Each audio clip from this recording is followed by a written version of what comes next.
What's up, everybody? Johnny here with another episode of ShineHard Family. I'm sitting here with an amazing artist, Olivia Nguyen, aka Fiyabomb. She's done some crazy art, paintings all over the room. She's from Connecticut and now she's here in Atlanta, and we're gonna hear a little bit more about her story. So, hey, Olivia, what's up? Hi guys, what's up? How you feeling? I'm feeling good. I'm feeling nervous, but I'm feeling good. Oh man, how's it feel to be in Atlanta? It feels literally amazing. I love exploring. I love being in new atmospheres, meeting different people, eating new food, and I love what it's done to my art. So, yeah. So the environment kind of affects your art too? Definitely. It's definitely inspired so much more greater pieces. Like I feel like I've improved as an artist, and I feel like my work has changed greatly and successfully.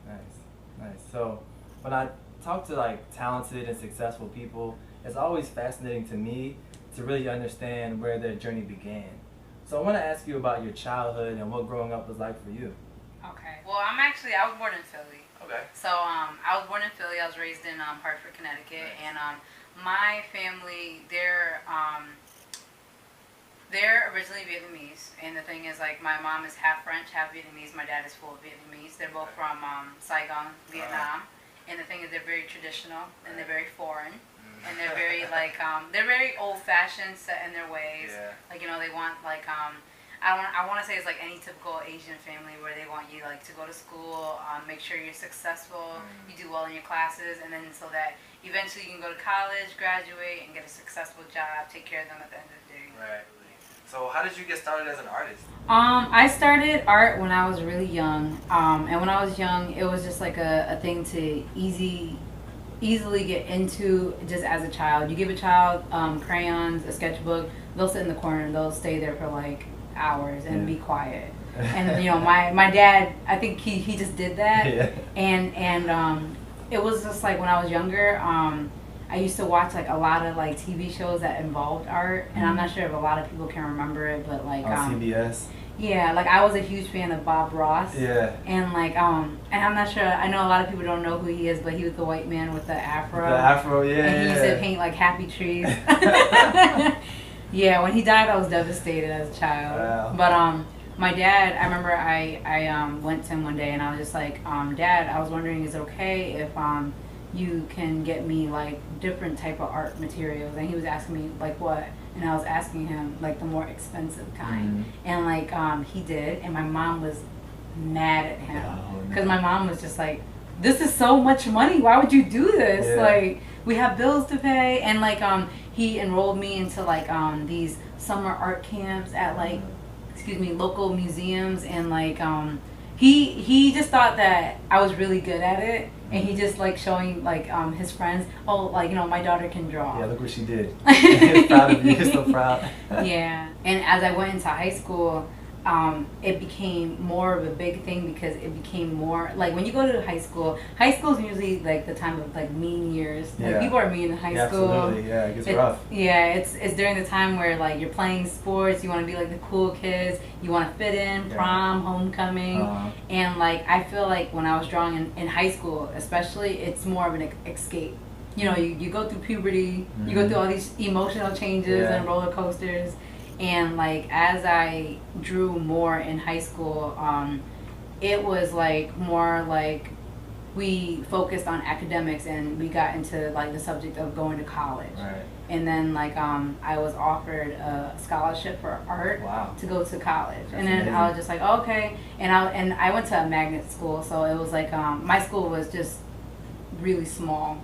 And like I got the scholarship, and I went to Central, and then I just told myself like, oh, okay, so if art can do this, I'm just gonna keep doing art. Right. Yeah. I started this interview series because it was really just a passion project, and I'm just fascinated with passion and people with ambition, and I really believe that God has a purpose for everyone.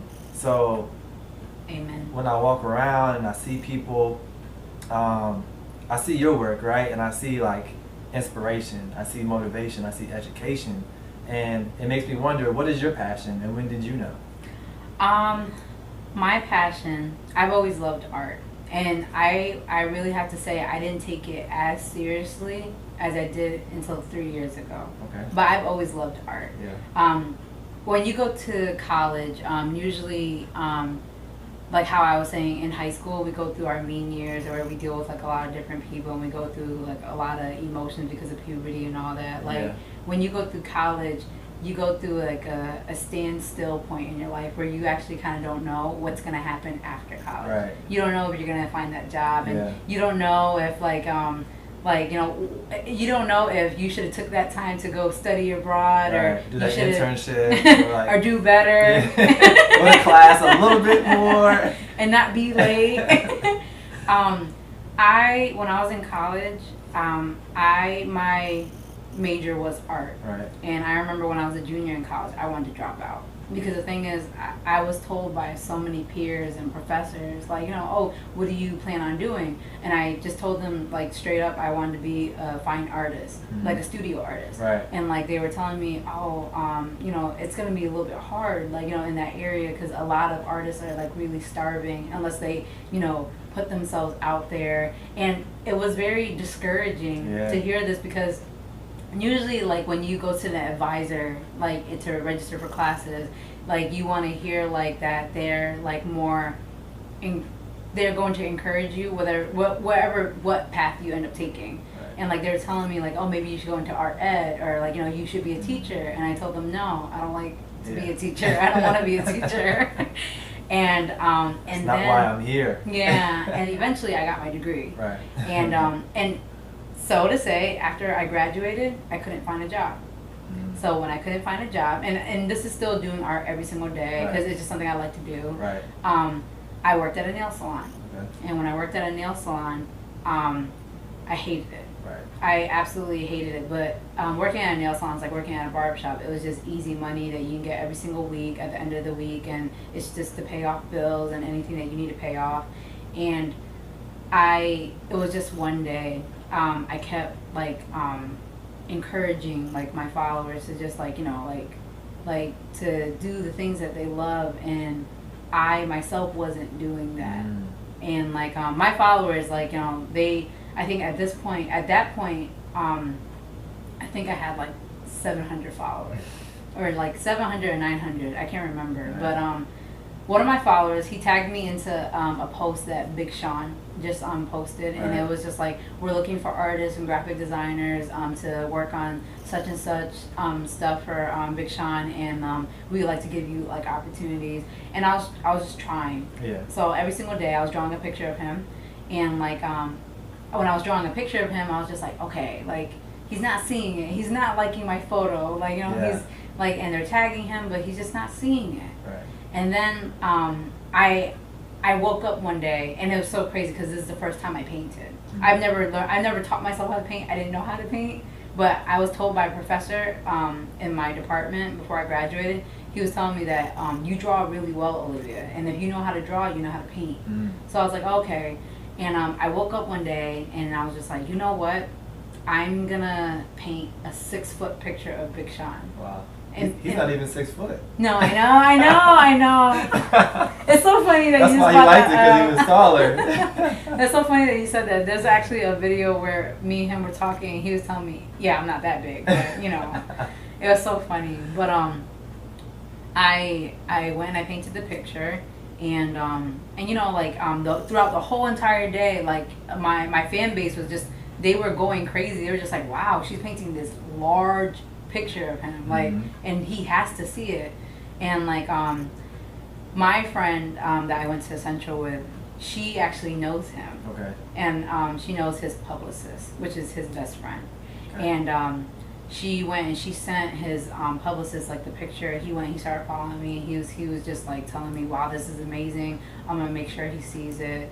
And it was like about a week later, oh my God, I had such a fangirl moment too, because I'm a fan. I'm a fan of his work too, because he signed with Good Music and Kanye West. It's like a mini Kanye West. Yeah. And like I had such a fangirl moment, but the following week he liked my picture. Wow. He liked both of them, and it said, Big Sean just liked your photo, and I was just like, wow. And it was just, and I've never had like such a moment where I was like, wow, like I did all of this just for that, just for that. Like just the fact that I would see that he liked my photo. Right. And then I didn't want to keep the picture, like the painting, in my house, so I contacted his publicist, and I was just like, I was wondering, is it okay if I could send this to you, and then hopefully you could just give it to him as a gift. And like he was, his publicist, Vito, just wrote back to me, and he had written to me, Big Sean is on tour right now with Kid Cudi, and he's going to be at Foxwoods in Connecticut. At Mohegan Sun in Connecticut for the Hall of Fame tour. Nice. And like, and I want you to give it to him personally, yourself. Yeah. And he was like, I'll get you tickets and whatever. And it was amazing. So I went to the concert with my best friend. We have front row tickets. Nice. We have front row tickets, and then and it was crazy because they were giving me such a hard time at the casino because the painting was so big, and they're just like, you can't bring it in here. They don't know what it is. Right. And like eventually his manager came back out because he was told that I was like there to give him a painting. Yeah.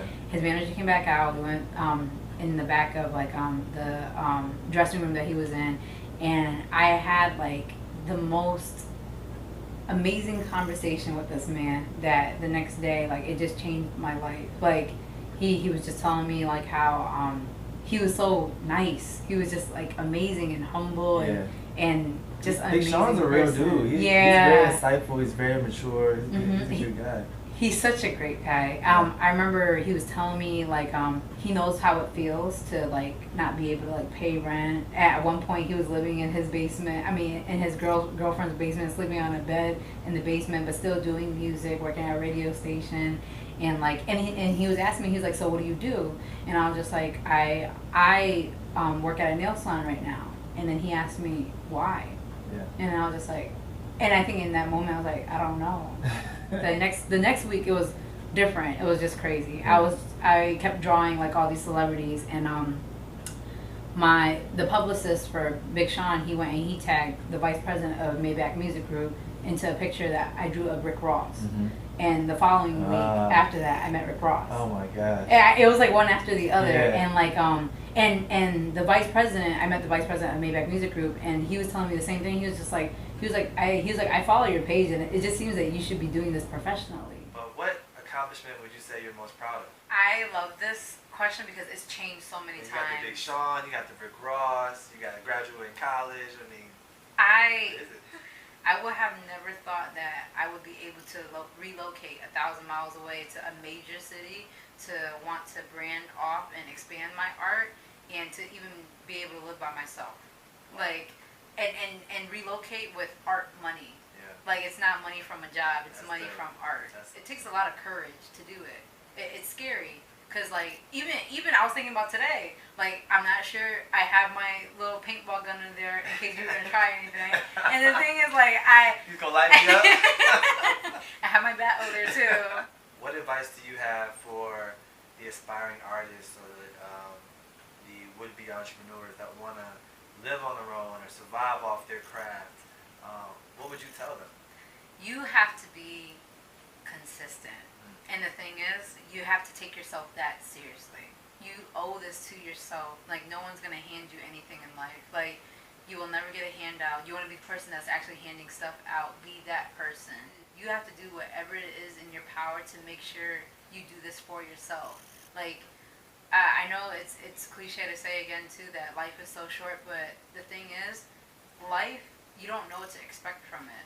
And you want to end this life knowing that you did everything in your power that you could to better yourself as an individual. Absolutely. You owe it to yourself. Tell everyone how they can find you, social media, website, Instagram, what you got? Right now, you can find all my artwork. I'm very, very active on my Instagram account. It's at Fiyabomb. It's FIYAB0MB. You'll find the same name on Facebook and Twitter. My real name is Olivia Nguyen. And yeah, you guys can find me there. Other than that, my website right now is under construction, but what's it called? You guys will see it soon. And then I'll see you guys all at the Dear Mr. Sooner or Later galleries. Awesome. Alright guys, JB's Food for Thought, signing out. Follow me, JB's Food for Thought, and also the ShineHard family on Instagram. Signing off, Olivia. Thanks. Thank you for having me.